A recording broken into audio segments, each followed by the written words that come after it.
បើក្រទេដែលសាប់ដៃទៅក្មួយអើយមិនបាច់ចង់បានប្រពន្ធទេតើតែប្រុសអ្នកមានបានមីងលើកូន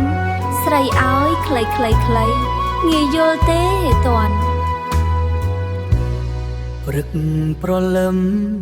មិនតាន់ភ្លឺសំឡេងលន់ចេញពីបន្ទប់ពេលខ្លាំងមិនបានលុកមុខដូរថ្មិញមិនតាន់ព្រួ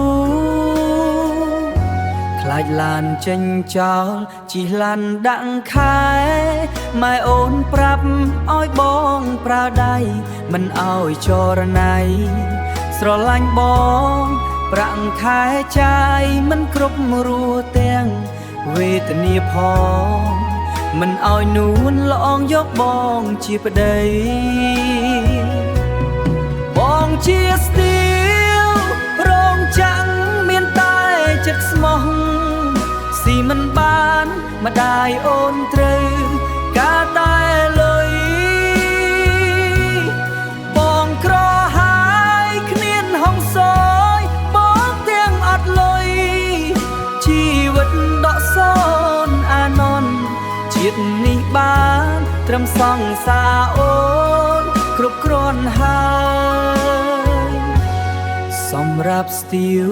រងចាំងដូចបងស្នេហ៍ស្នងបងត្រឹមកាងកាប្រុសសំណល់ត្រឹមខ្វល់ពីអូនក៏គ្រប់គ្រាន់បងជាស្ទៀ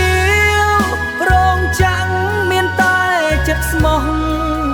ស៊ីមិនបានម្ដាយអូនត្រូវការតែលុយបងក្រហាយគ្មានហងសយបងទាំងអត់លុយជីវិតដកសូនអានន់ជាតិនេះបានត្រឹមសង្សារអូនគ្រប់គ្រាន់ហើយស្នេហ៍ស្នងបងត្រឹមកាប្រុសសំណល់ពីអូនក៏គ្រប់គ្រាន់